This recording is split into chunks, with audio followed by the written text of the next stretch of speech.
Comfort's the easy way, right? Yeah. And it's the pathway for so many people.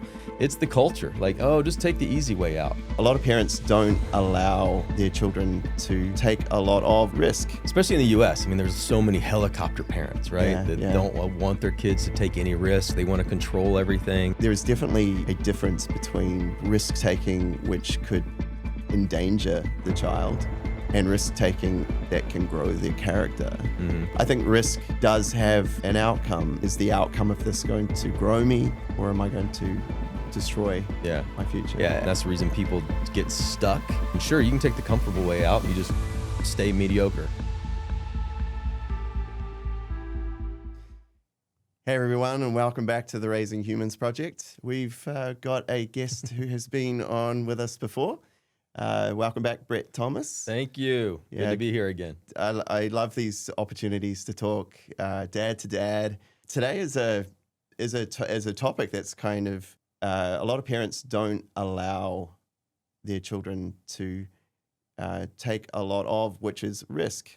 What is like healthy risk, and what is where we do need to step in as parents? And so, as a dad, what is your perspective on risk? Wow. Well, I know a lot of parents look at risk as a 4-letter word. Because a lot of, especially in the U.S., I mean, there's so many helicopter parents, right? That don't want their kids to take any risk. They want to control everything.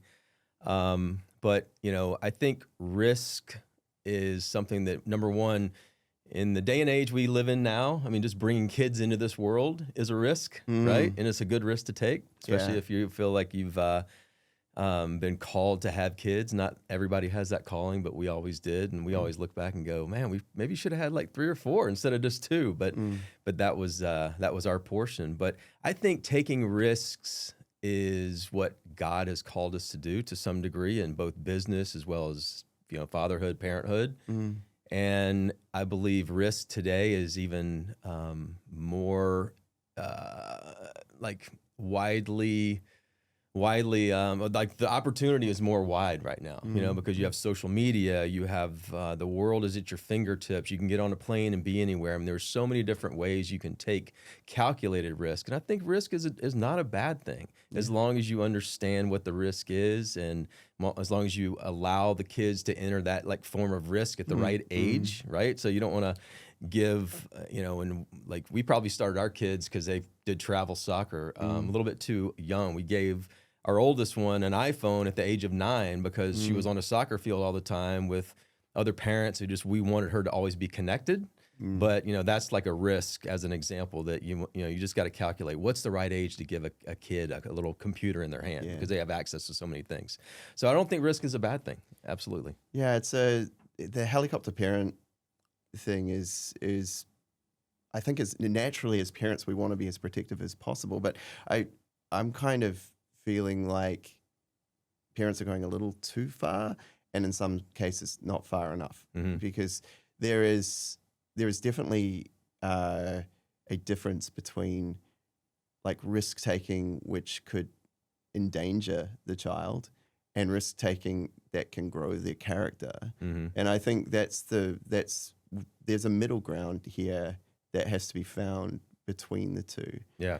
There's certain risks, like so with Brooke, my wife, we have a little bit of a different view on risk, and that's the reason why communication in a marriage is so important. Because if you can have these conversations about so many different things, like before you get married is always better, or in the early years before the kids come, it's definitely better versus having the conversation when the kid's 6, and you have one view on risk and she has another view on risk. That's the reason we've always tried to keep the communication open. But, I'm a little bit more of a risk taker just by natural, my DNA, and she's a lot less of a risk taker by her DNA. And some of this comes like to how we were brought up too, right? But we've always kind of reached a happy medium. And we and there's certain cool things too that when it comes to allowing the child to go out and maybe do a little bit more, we have Life 360 on our phone. It's an app that tracks where everybody is in the whole family. Little safeguards like that allow you to put some guardrails around the risk, so because I'm in example of our marriage, I'm a little bit more lenient in certain areas versus Brooke, and so we have those conversations, and sometimes those are conversations that evolve after the fact, because I'm like, well, no, that's fine. And she's like, no, it's not fine. And I'm like, okay, well, let's talk about this, offline, not away from the kids. Yeah, like that's an interesting one as well, because I think we're all a product of our upbringing and the different types of risk. I was one of 3 boys. There was a lot of risk going on in our home.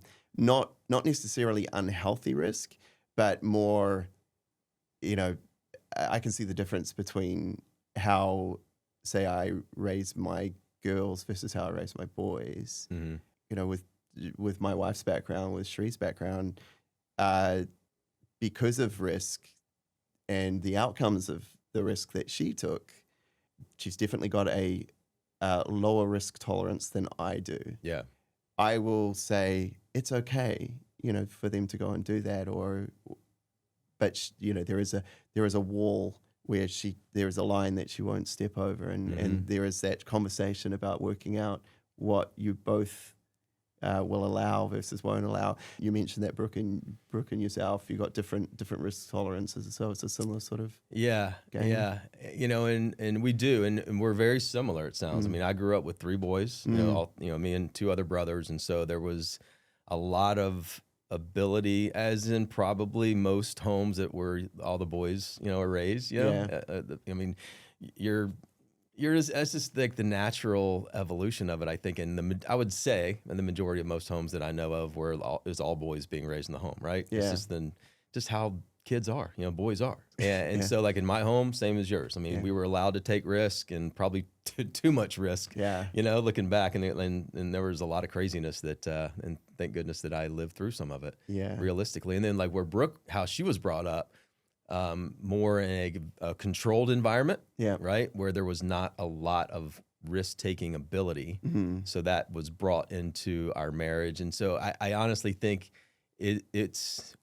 we met in the middle on the majority of things. Sometimes it's a little bit right of middle or left of middle, but it definitely prompted, and still does today, a little bit less because the kids are older, but prompted a lot of conversations about, hey, listen, I'm comfortable with this. And she's like, no, well, I'm not comfortable with this. Well, let's talk through this. Yeah. Right. And then sometimes you figure out early on in a marriage, like, okay, what hill am I ready to die on? Right. And sometimes, if like I said it was okay if our daughter went over and, and did this after school, and she's like, well, we did need to make sure that this, and this is happening, and make sure that we know the parents. And okay, 100%, and so she taught me some things, right? And I probably needed to dial back the ability to take risks with the kids. And then I taught her some things too, like, hey, listen, you can't control everything, because the kid's going to live a sheltered life, right? You got to like let them be free, but free with guardrails, right?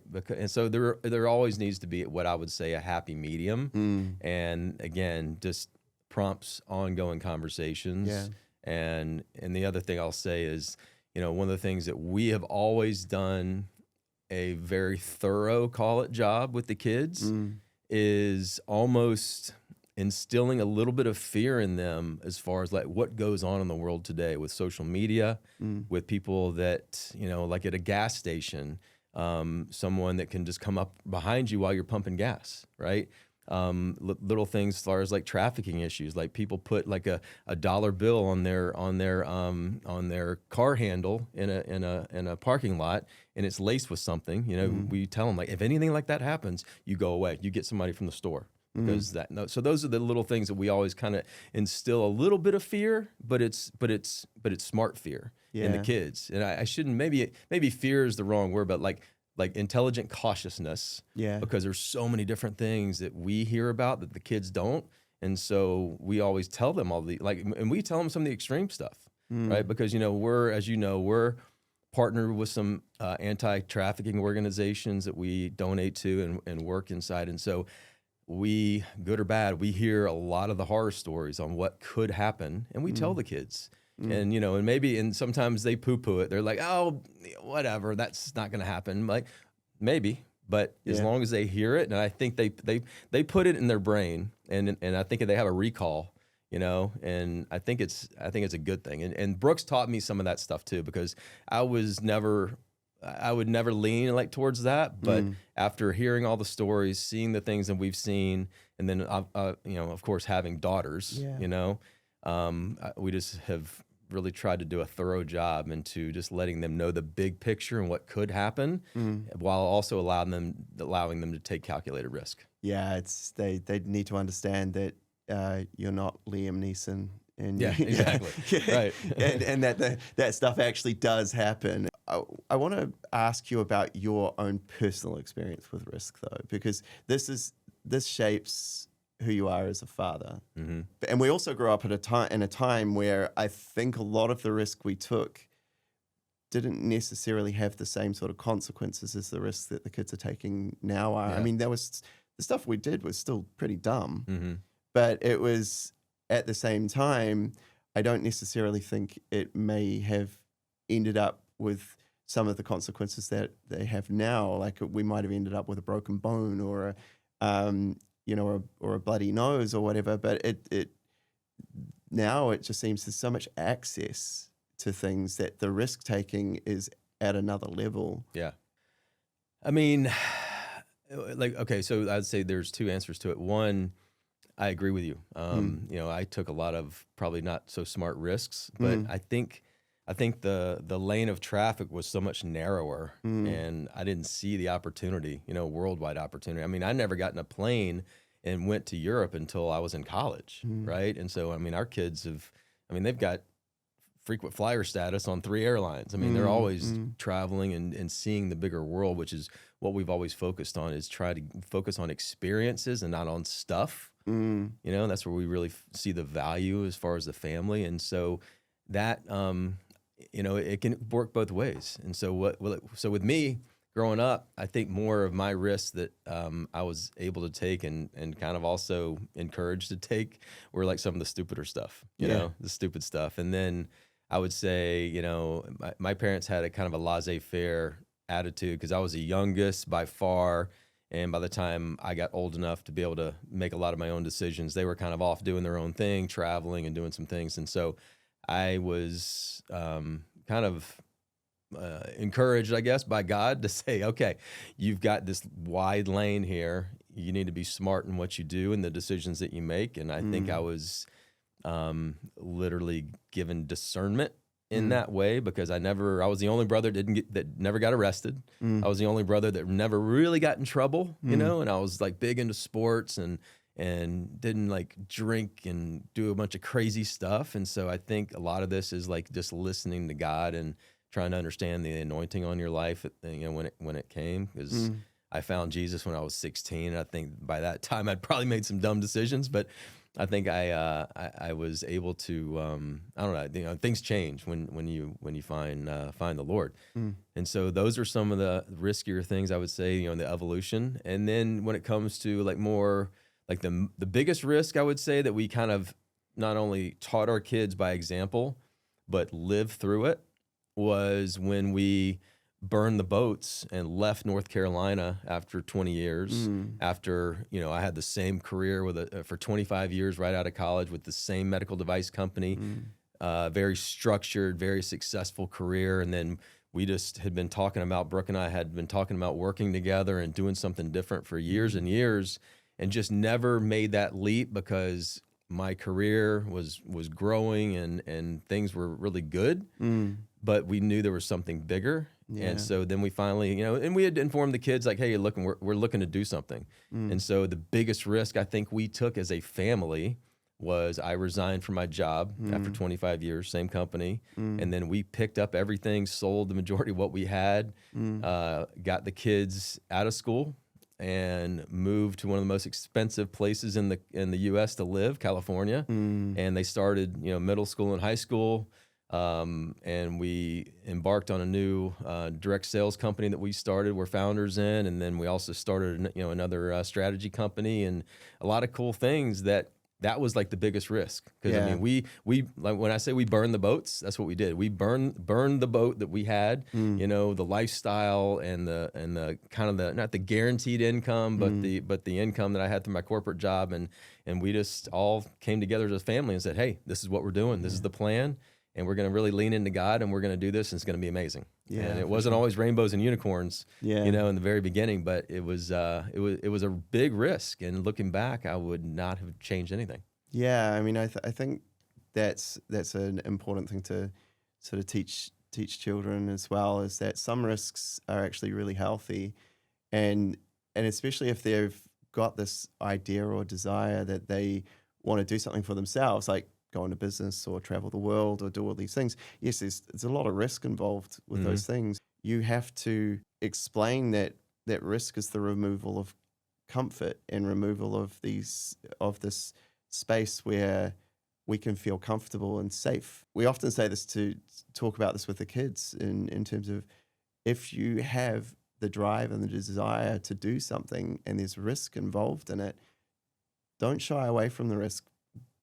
Go towards it, because it's very much a calling that if you're called to do it, then you should push closer to it. Yeah, that's healthy risk. And then you've got unhealthy risk, where the children are doing dumb things. So it might be getting involved with alcohol and drugs, or even just the people that they're around may be a risk. As a father, when do you step in, and have you had to step into situations where you felt that the risks have been too high and you're not comfortable with it, and you can see what's coming, you can see the train wreck? Yeah, I can't look back and remember like one major time where I had to step in and go, hey, there is no way this is happening. But there's smaller, you know, and we were like amazingly blessed that I can actually say that, right? And because, you know, and that big change going from the East Coast to the West Coast, and new schools and new everything. Plus, we moved to California 6 months before COVID, and so that changed everything, obviously, right?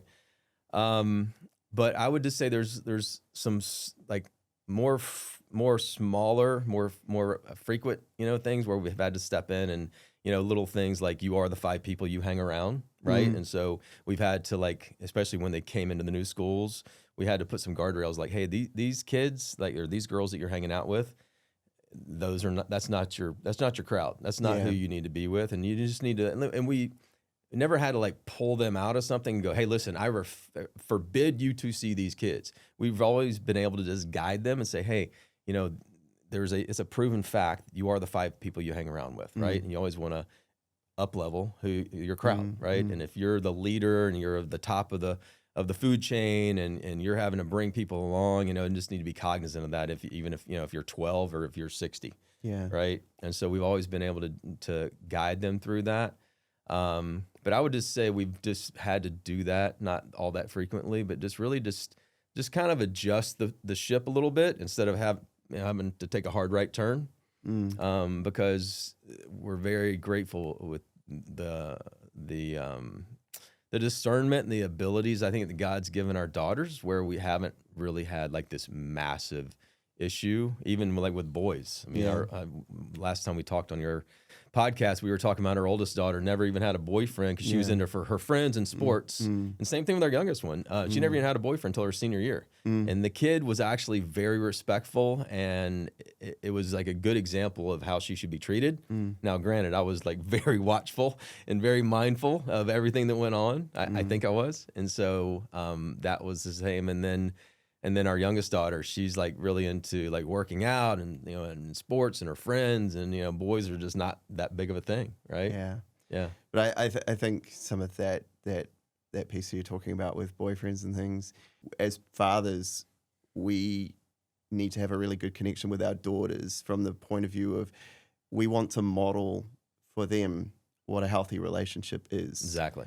And so if they know what that looks like, then for them, when they're selecting, you know, boyfriends and partners, they are then able to have that sort of measuring stick that they can look to and say, is that how my father treats my mother? Right. We do have to model what we want them to be, and that includes that includes risk taking. Mm-hmm. When your children are faced with scary things, how did you encourage them to step in? Yeah, that's a great question. So we always want to keep or try to keep the lines of communication wide open in the house. And that was always our first line of offense or defense is make sure that they always felt comfortable. And I think they still really do, just by some of the stuff they come to us with, but always felt comfortable coming to us and just saying, hey, I'm worried about this, or hey, I'm not sure if this is the smart thing to do, or hey, my friend is able to do this and I know you guys don't approve of this, how can I handle this? And so I think communication is always one of the best gateways to keep your kids close to you and your marriage, obviously, solid. And just make sure that, family communication, and, weekly meetings, to make sure that everybody aligns with their calendar, make sure we know that where they're going to be, who they're going to be with. We'll make sure we understand like what they had going on in school. And then as they start to move towards adulthood, our first daughter, she's at Alabama, she's a junior this year. And I mean, that for her, that was a big risk going all the way across the country. But I mean, she's had an amazing experience. And so we encourage her, hey, listen, we didn't really see you going to that school, but we know that, God always has a plan, and we felt like that was the place where she needed to be. Yeah. It's like the anti of my alma mater, ironically, it's like the biggest rivalry in college football, or one of them. But she's had an amazing experience, and she was like really willing to step into that risk. Yeah. And she was actually more willing to step into it than I think we were. Yeah. And then our youngest one's going off to college next year too. Same thing. She's going back east, and she, prayerfully, I'm hoping that she's going to be able to enter in the same way, because they're different kids. And so, but I know God's, called her to go to the school that she just declared last week. And so, I think that, encouragement to take these calculated risks are a good thing with the kids. But again, just the line of communication just needs to stay open. Yeah, it's the same in our house as well. We always taught our kids, you can tell us anything. We're not going to be afraid of what you're going to say, because it's likely we have already been through that ourselves. Exactly. Great point. And so sometimes, some of the stuff's a little shocking, but it's about keeping that posture of listening and not reacting, and being able to like reason with the situation and understand it, especially around the things that are risky. But then it also opens up conversations that you never thought that you would, have a say in, and you build that trust for you to be a sounding board in terms of being able to be there as a parent. And so, like even my son, he's taken his biggest financial risk. He recently, bought himself his new truck, the off-road one. Yeah. So it's a big thing in Australia. Like all the young guys, they want their 4x4, and they go hunting and camping and fishing, and you sort of say to yourself, okay, I'm okay with this, because I know that the outcome of what you're doing is about lifestyle as well, and I agree with that. There's so many different facets to that conversation, and that open conversation with our kids around understanding the world and understanding what's healthy and what's not. And so it's I think it's super important to keep those lines of communication open, so that when it happens, they trust you to be that sounding board. That's a big word too, because that does develop trust, because like you said, I like what you said, we don't react, I mean, you're gonna have maybe an internal reaction, but you gotta okay, I'm gonna have to pause here for a second and just appreciate the fact that they're coming to me. And they're expressing their sentiment or their emotions or their thoughts. And you got to just okay, I'm just here to listen. And then you have an appropriate response versus just a reaction. Yeah. I mean, I went through years of reaction until I realized that what it created was separation. That reacting to situations does not bring you any closer to them when you are responsive, in terms of you're actively listening, and then you're responding from a different point of view, where you're able to speak into the situation, understanding where they're coming from as well. Yeah. You can bring the connection back, and then you're able to talk through those risky situations. Yeah. This is the stuff that they don't teach in school. They don't teach how to, take risk. Yeah, they might have sport and they might have those sort of things, but they don't really talk about risk. They tell you a lot about what to avoid, but they do it in a way that I don't really think teaches people to push themselves to the next level or to do those sort of things. You brought up the word comfort, and that's something, at least in the U.S., something that it's like it's not necessarily taught, but it's definitely learned, right? And so that's why risk and like having a little bit of pain, right, and some going through the fire is a good thing and needs to be taught to kids, because comfort's the easy way, right? And it's the pathway for so many people, and that's the reason people get stuck in a job or in a relationship or get stuck in the things because it's comfortable, and it is painful, and it is risky to get outside of that and press the envelope. And so that's what we've always tried to teach our kids, like, hey, listen, there's an old saying that I love is, pain is the pathway, and that can be looked at as very acute and like very like that's very harsh. But if you just look at it from a biblical perspective, right, pain is the pathway. My pastor said something last week in his message. He said, if you follow Jesus long enough, every single thing that happened to him is going to happen to you. Yeah, both physically as well as figuratively. And so it's interesting because if you look at like his life, it was not comfortable. I mean, he took the biggest pain, obviously, but pain was the pathway to his 33 years on this earth, and he discipled, the 12, and he basically told them all, hey, listen, this is what's going to happen, and if you follow me, your demise is going to happen, but this is what you're called to do. And so with our kids, we do try to teach them that comfort is the easy way, but it's not the smart way many times, right? Because everything you're taught through social media and just your friend group and that's just the world, right? Yeah. It's the culture. Like, oh, just take the easy way out. No, it's not many times not productive. No, it's an interesting one as well, because what they're showing is the reward and the comfort that comes after the risk and the pain of going through the fire at the start. The refining that they don't see. They don't see the pain. They don't see the hard work. They don't see the risks that were taken to get there. Yeah. They just see the results, because I think risk does have an outcome. Is the outcome of this going to grow me, or is it going to or am I going to destroy my future? Yeah, that's part of the reason that, I purely agree with this. Like, the level of risk is quarantined to what phase of life the kids are in, right? So younger, we always had the kids in sports, and we always taught them, like, hey, listen, you got to go to practice. You got to practice outside of practice in order to get better, because if you don't, why even show up, right? And because you're taking a risk being on this team, and sure, you can take the comfortable way out and don't go to practice or don't practice outside of practice, and you just stay mediocre.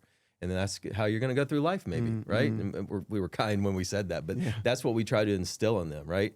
And then as they started to get into, the later years in school, you got to study, because if you don't study, you're going to risk not going to a good college, because you don't want to just get out and we told them, it's like, you don't have to go to college, right?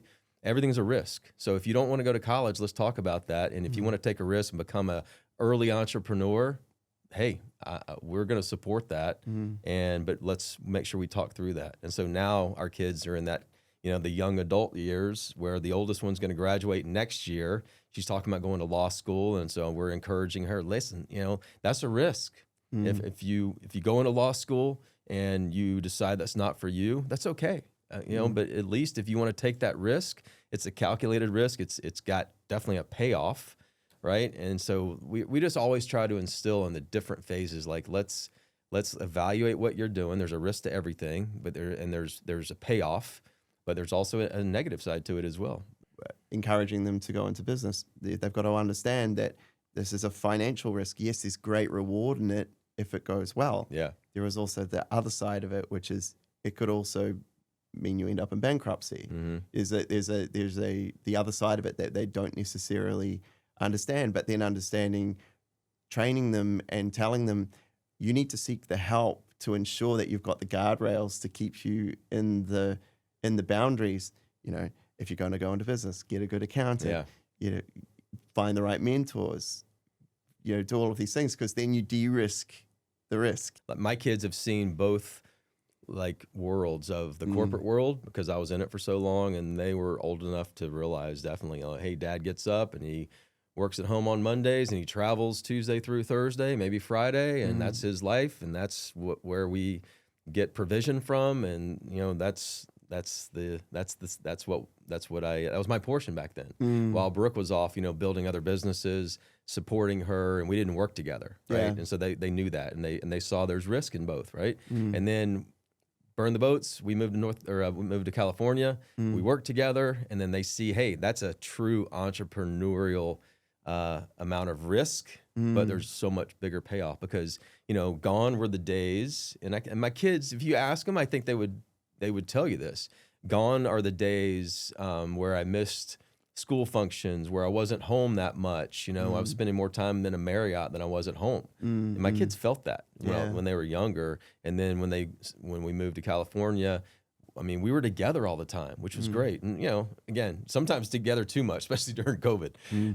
But I think our kids saw that, okay, this was our lifestyle then. This is our lifestyle now. Mom and Dad work together. There's a lot of payoff. There's also, we always have been honest with our kids in terms of like life. Like, hey, listen, it's not rainbows and unicorns every day. Me and Mom do argue, and we would argue sometimes to a lesser degree in front of them. And we would tell them afterwards, like, hey, listen, it's not always perfect. Marriage and life and business, it all goes in one big bucket. And sometimes we have to pull out some things that are not so enjoyable, but that's just real life. And so they saw that, but they also knew every single night we would go to bed without arguing, and we would always come together as a family, and we would always, again, the communication aspect of it is so important, because if the kids see things not going great, especially, when COVID hit, we were working together, everything was together in the house. They weren't in school. We had our assistant at the house. I mean, everything was at the house, and we went from a really big house to not so big of a house. And it was all contained into one unit, and that was like 6 months into the whole process of moving and burning the boats and working together and all the stuff. And so my kids were definitely exposed to the risk, but also exposed to the positive outcome. Through that whole environment that we created. Yeah, no, it's that was as my wife puts it, COVID's a fever dream. That we all lived through. Who would have thought? But it's there's another side to this, risk not being just physical. There is also an emotional side to it as well, because as our children start to date and meet people, there is also the risk there where they're putting their hearts on the line, they're putting their emotions on the line. Sometimes you have to consistently take a risk and put yourself on the line for certain things to eventually get the outcome you're looking for. And not just accepting the first thing that comes across your path and saying, yeah, that's enough. It's like taking the risk to say, that's not what you want. You've got to take the risk and go again. Do you find that with your daughters as well, like just working through those sort of things? Yeah, we do. And it's interesting because, like I said earlier, they're different kids, and they're not really even kids anymore. They're many adults. And they definitely handle relationships in a different way. But the great thing that I think we've taught them, and they've how kids, they do what they see, not what you tell them, right? And so I want to believe that they saw like the right way to handle relationships and grow relationships, and what's important, what's not. And your relationship with God is first and foremost. And that's what you base everything on and lean into. It's the rock and the foundation, basically. Yeah. Before you start leaning into the boy, you know, and the dating and they're, I believe they're both very comfortable, you know, and like our oldest daughter, she goes to church every night or every Tuesday, you know, to a college service. And it's really gratifying for us because we didn't require that. She just like did that. Right. And she's a junior, and it's this like, because it's not like normal for a lot of kids. And listen, she has her fun, and we love that as well. And I think our younger daughter's the same way. She's got like a great relationship with Jesus, and I think that's what she bases it on. And then going back to what we were talking about earlier, my goal with raising daughters, I always wanted them to look at me with the same set of optics as they look at God. Like, okay, that's how. Like my dad loves me in the same way that God loves me, and like, you know, like whatever I do to a degree, you know, well, whatever I do, it's not going to change that, right? And yes, I mean, there's punishment that if they, you know, did something they weren't supposed to do, there's punishment, right? True, in the worldly fashion, but that's how like my goal and Brooke's goal too. Like we always want the kids to look at us in that from that perspective, from that set of optics. Okay. But yeah, before they do anything, I really just want to just always like, and we pray for them every single day about this, like literally in my prayer closet, which is my sauna every morning. I pray for their future husbands. I pray for the legacy that their future husbands came from, you know, and the lineage and the type of family and all those things. But again, I think the biggest thing that we really lean into is their relationship with God first before they start looking outward. Yeah, cool. Let's talk about failure, because risk sometimes doesn't work out. Yeah. We've talked about this a little bit already, but it's more about when things don't go well and there's failure involved, training our children how to get back up again after those failures. How have you done that with your kids? It's a great question because it's a hard one. I think the real answer is we've always tried to explain to them that growth and learning comes through failure. And we've always tried to give them examples of our failures and of things that we've walked through, both as kids and as adults and as parents. I remember the first time our oldest daughter, we got into like a big argument, and she was like 14 maybe, and it was like I can't even remember what it was. It was a big thing, and Brooke and I definitely handled it, you know, like what we were talking about earlier, like as far as like the reaction, and we took it to a whole nother level. I mean, it was like a 5, and we took it to a 15. Yeah, you know, and we went to her and apologized to her and said, "Listen, we failed." We failed at this, and she was like, she didn't even know how to handle it. She's like, "What do you mean? You're apologizing?" I said, "Yeah, because my parents and Brooke's parents would have never done that." Yeah, and our pastor actually gave us some guidance. They're like, she like the pastor's wife. We sat down and had lunch with her because we were so distraught about what happened. I mean, looking back, it wasn't that big of a deal, right? I mean, it was a big deal at the time, but we again made it into a 15. Your risk tolerance at that time was a lot lower. Because going into the phases of life, you know, that I was talking about, like she was entering this new phase of life with, you know, like friends and like, and she was like starting to spread her wings a little bit. And we were like, okay, well, where is that boundary that we want the wings to be spread, but not too wide? So situations like that. But I think the biggest thing is you just try to give your kids real concrete examples and really come to them with selfless, pride-less examples and say, hey, listen, you know, like this is what I learned through this, or this is what happened to us. And little things like my daughter, for example, the oldest one, you know, again, looking back, it's not the big thing now because she's in such a great place, but like she had a couple of schools that she was really, really wanting to get into, and she didn't get into them. And, you know, we try to say, okay, listen, you know, and, you know, in the back of my mind, I'm like, you know, like, well, you should have studied more. You should have tested better, all these things. I didn't convey that to her, but that's what I'm thinking. But then I always remember, okay, God's got a plan. It doesn't matter how hard she studied and what she did, because God wanted her, we believe, in that school. And because I think she looked at not getting in those schools as a failure. I'm like, no, it's not a failure. It's a learning experience, develops resilience in you, right? And it also allows you, again, to look into what God has planned for you and really believe in that and lean into that. It's just that sometimes it's just not your path. You know, that's not the journey that you're meant to walk. The trauma that comes from failure, don't make it a trophy. Teaching them to put those things aside and go, okay, well, that was an experience, and failure needs to not define you. Failure happens. It happens in all areas, and it is one of the outcomes of taking risk is failure, and understand what it does in terms of refining you as a person. Sometimes when our children come to us and they want to take a risk in a certain area, and we have a tendency to say no because we wouldn't do it. Yeah. And I think in some cases we actually have to take a step back and go, just because I wouldn't do that doesn't mean that it's necessarily an unhealthy risk. Yeah. And I can think of a number of sort of occasions where I have maybe shut some stuff down that I shouldn't have. I think that's really one of those things as parents, to encourage our children when we see the payoff from the calculated risk that they have taken, that we acknowledge that, hey, well done. Your discernment here was good. Yeah. I think that's super important, because we are there.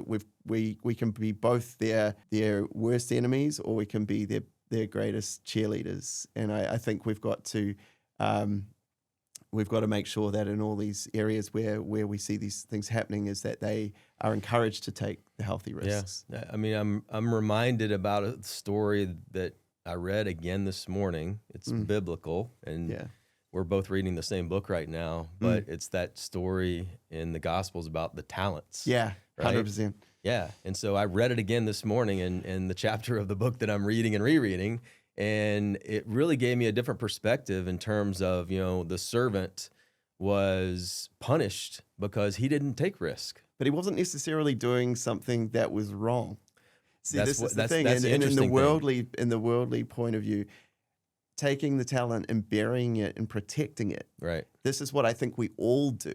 Yeah, and you know what? Because that goes back to comfort. It does. Right? It's comfort. It was very comfortable for him because there was no risk involved. Yeah. And he thought he was doing the right thing, and he thought he would be applauded when the master came back, right? Because he was worried that he would be punished if he had lost Right. it. Yeah. Right. And then, so goes to the whole point of your podcast today about, like in the kingdom, we're supposed to take risks. Yeah. And sometimes, the risks the outcome is not good. But that's a good example of there's three guys that did three different things. And the one guy that took the comfortable route that he thought was taking the correct route, didn't even put it in the bank for interest, right? He got punished. Yeah. Right. And that's not that's like really light, enlightened me reading this book. I'm like, yeah, that's what God expects. He doesn't want comfort. He doesn't want us to sit there. He's giving us ideas. He's giving us the ability to create business, to have families, and in all of that, to varying degrees, we're supposed to take risks and teach our kids how to do that too. Yeah, 100%. I know there's probably a lot of the people who watch this podcast who are not sort of familiar with the faith side of my relationship and your relationship with God. And I would encourage people to just not just think of Jesus and the church as religion, but to see it as guidance. There's so much wisdom in those pages, and it's there for us. It is. The Bible's a guide for so many different things. Neither Brett nor I are experts. We're just dads, and we're just talking about this stuff. We're just shooting the breeze. Yeah. What's one bit of fatherly advice that you could give to the listeners and the viewers around risk taking? Oh, you put me on the spot. Look back first how you were raised and what you learned, and take that and build off of that, and don't use that necessarily as the platform that you need to take forward with your kids or your family. Yeah. Right? Because like I said, you don't need to take everything to a 15, and not everything needs to be like a 2, right? There needs to be some evaluation in that. So, just make sure that you're not bringing like any like trauma or negativity or things that were not great on how you were raised into your current family, right? Because unless it was great, and then you can look, because many people look back and go, no, I had an amazing childhood. This is how I want to raise my kids. Amazing. So I would say just evaluate that. Yeah. Just thank you so much, Brett, for taking the time today and sitting down and having another dad-to-dad chat with me. Yeah, maybe I need to come to Australia and we can do this in your neck of the woods. No, for sure. Yeah. I love that. All right. Thanks, Peter. Okay, thank you. Thanks for joining us today on the Raising Humans Project. We'd love it if you'd leave a comment below. Tell us what you want to hear about and who you want to hear from. Yeah. Who are the top parenting voices in the world today? Let us know. Yeah, because we're running out of people to talk to. We're not running out of people to talk to. Look, if you can please like, subscribe, hit the bell if you want to be notified of future episodes, and we will see you next week. Well, I'll see you at home because we parent together. Please tell your mates because we want people to hear this. Yeah, it's important. Yeah. See ya. Bye.